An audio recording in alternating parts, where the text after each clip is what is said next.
அனைவருக்கும் வணக்கம் மக்களே, வணக்கம். சற்று முன் கிடைத்திருக்கக்கூடிய ஒரு மிக மிக முக்கியமான செய்தி ஒன்று வெளியாகியுள்ளது. சற்று முன் உதயநிதியின் பங்களாவில் இருந்த அசோக்குமார் சதுரடி கைது, இது மாதிரி செய்திகள் வெளியாகிருக்கு. ஸோ இதை பற்றி தான் இந்த வீடியோவில் நாம் முழுமையாக பார்க்க போகிறோம். ஸோ அதுக்கு முன்னாடி நம்ம சேனலுக்கு இப்போ தான் நீங்கள் முதல் முறையாக வந்திருக்கீங்க அப்படின்னா மறக்காமல் நம்மளுடைய சேனலை சப்ஸ்கிரைப் பண்ணிக்கோங்க. ஸோ வாங்க வீடியோக்குள்ளே போகலாம். ஸோ பார்த்தீங்கன்னா திமுகவுடைய துணை முதல்வராக இருக்கக்கூடியவர் தான் உதயநிதி ஸ்டாலின். ஸோ உதயநிதி ஸ்டாலினுடைய ரகசிய பங்களாவில் பார்த்திங்கன்னா அசோக்குமார் அவர்கள் தலைமறைவாக இருந்தார் இல்லையா.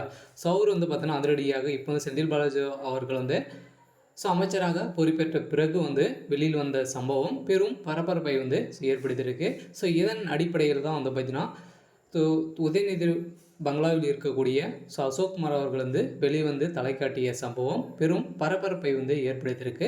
ஸோ இதன் அடிப்படையில் தான் பார்த்திங்கன்னா டெல்லி போலீஸுக்கு ரகசிய தகவல் கிடைத்திருக்கும் வகையில் செந்தில் பாலாஜியுடைய தம்பி அசோக்குமார் அவர்கள் அதிரடியாக கைது செய்யப்பட்ட சம்பவம் பெரும் பரபரப்பை ஏற்படுத்தியிருக்கு. இருந்தாலும் மேலும் திமுகவுடைய தலைமையகத்துக்கு பெரும் அதிர்ச்சி அளிக்கக்கூடிய அளவிற்கு அசோக்குமாரோடைய கைது சம்பவம் பெரும் அதிர்ச்சியை சொல்லிக்கிறதுல. எதனால் அசோக்குமார் அவருக்கு கைதானார் அப்படின்னு பார்த்தீங்கன்னா திமுகவுடைய நிலைமையை மாறக்கூடிய அளவிற்கு அவருக்கு பார்த்திங்கன்னா ஒரு திமுகவுடைய ஒரு பெரிய பினாமியாக பின்னிருந்து வேலை செய்யக்கூடிய அளவிற்கு பார்த்திங்கன்னா அசோக்குமார் அவர்கள் தான் திமுகவுடைய ஒரு பெரிய பினாமியாக இருக்கார்.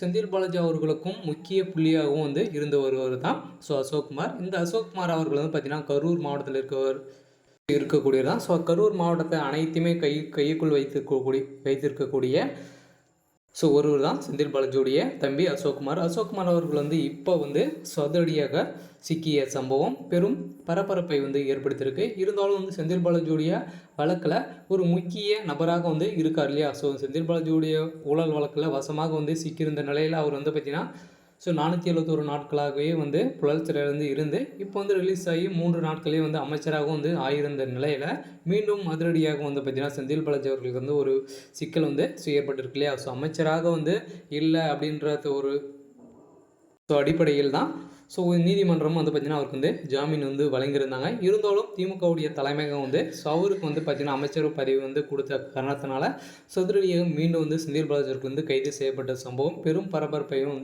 ஏற்படுத்தியிருந்தது.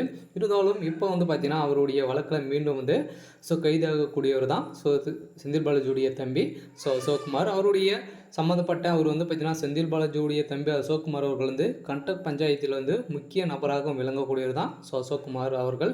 இருந்தாலும் செந்தில் பாலாஜியுடைய வழக்கில் முக்கிய எவிடன்ஸாக இருக்கக்கூடியவர் தான் அசோக்குமார் அவர்கள்.